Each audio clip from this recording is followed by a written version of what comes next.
Avec l'expansion de l'Empire Inca, ils ont commencé à avoir besoin d'un système pour garder une trace des choses. Alors ils ont inventé un système mathématique appelé le quipu. C'était l'outil principal pour assurer le suivi de tous les comptes de l'Empire. En utilisant une série de nœuds groupés sur une série de cordes fines, de nombreuses choses différentes pouvaient être suivies. Chaque type de nœud, taille de nœud, épaisseur de corde et couleur signifiait quelque chose de différent et contenait des informations vitales sur les comptes et les registres dont dépendait la gestion de tout l'Empire. Il y avait des personnes spécialement formées pour utiliser ces cordes. Certains d'entre eux étaient les Quipucamayuk, qui étaient responsables du contrôle des cordes de toute une région, ou Suyu. Les quipus étaient un excellent outil pour collecter et conserver une grande quantité de données, un peu comme un ordinateur ancien. Mais la manière exacte dont les Incas les utilisaient s'est perdue dans l'histoire, donc personne ne sait avec certitude comment ils fonctionnaient. Une vaste organisation. Tous les grands empires ont besoin d'une excellente organisation pour maintenir l'ordre sur de vastes étendues de terre et parmi de nombreuses populations. Heureusement, les Incas disposaient d'une excellente organisation administrative et politique. Et à la tête de cette organisation se trouvait l'empereur, le Sapa Inca. Tout ce qu'il disait était considéré comme la loi suprême. Mais il avait aussi ses propres règles à suivre. Il n'avait pas le droit de simplement se détendre et s'amuser. Il devait travailler très dur. Il devait aussi avoir une épouse. Enfin, en réalité, il pouvait en avoir plus d'une, parfois des centaines.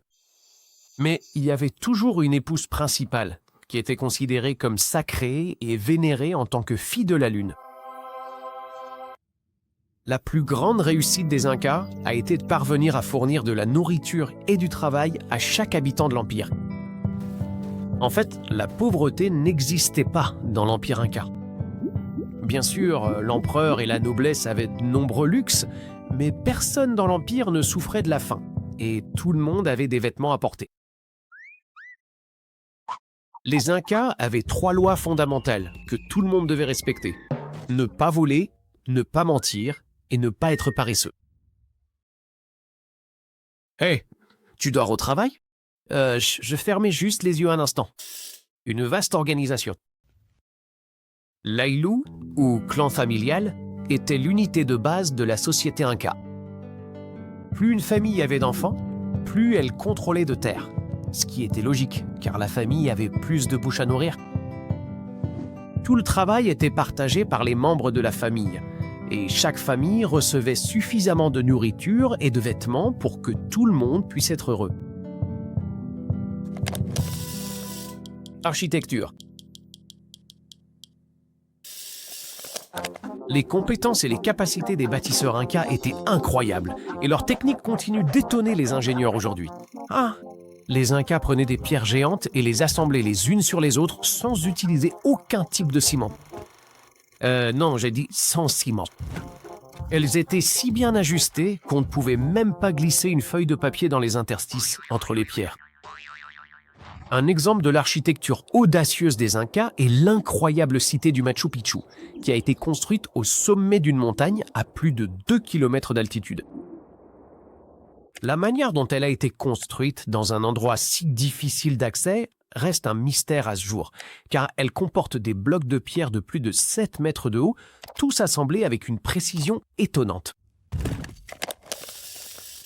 Chronique de la conquête.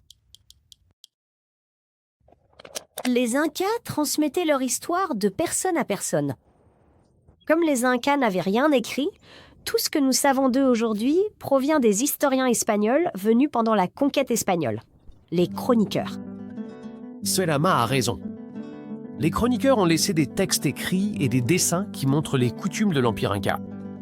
L'une des premières chroniques sur les Incas a été commencée en 1532, lorsqu'une armée d'Espagnols avides d'or et de richesses est arrivée au Pérou, menée par Francisco Pizarro.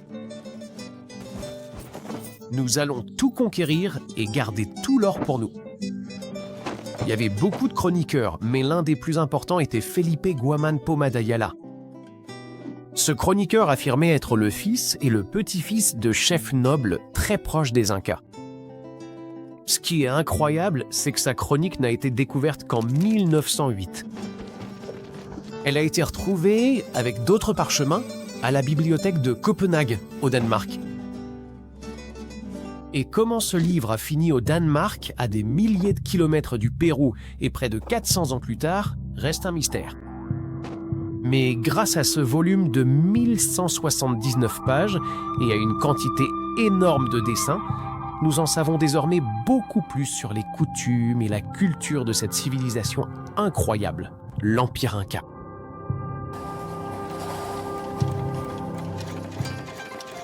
Creusons un peu plus avec notre boussole temporelle pour découvrir ce qui se passait ailleurs dans le monde à cette époque.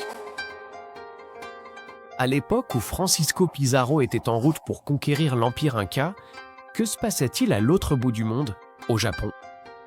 Eh bien, pendant des centaines d'années, le Japon a été sous un régime féodal, où tout le pouvoir politique et militaire était détenu par un shogun.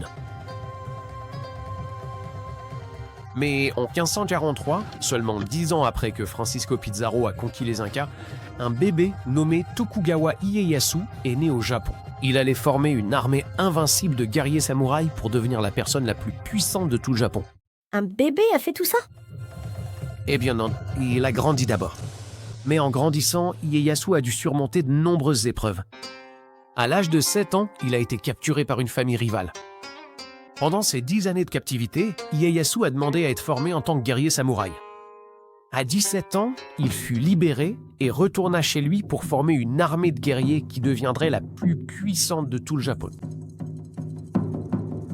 En 1603, l'empereur nomma Ieyasu shogun et il put établir sa propre dynastie. Ieyasu pensait qu'il était nécessaire de protéger les coutumes japonaises afin de préserver la paix. Il suggéra donc de fermer les frontières du pays, gardant ainsi les Japonais à l'intérieur du Japon et excluant toutes les influences étrangères. Après la mort d'Ieyasu en 1616, le Japon a commencé à s'isoler du reste du monde. Par exemple, les chrétiens n'étaient plus autorisés sur le sol japonais. Les commerçants venus d'autres contrées ne l'étaient pas non plus. Même les bateaux étaient interdits, car ils auraient permis à l'île du Japon d'accéder à d'autres pays. C'est ainsi que le Japon est entré dans une ère d'isolement total. Peut-être que si les Incas avaient fermé leurs frontières, les Espagnols n'auraient pas pu les conquérir, n'est-ce pas? Ouh. Eh bien, la différence, c'est que les Incas ne vivaient pas sur des îles, comme les Japonais. Et il leur aurait été difficile de rester isolés des Espagnols, qui étaient arrivés aux Amériques à la recherche de trésors d'or et d'argent.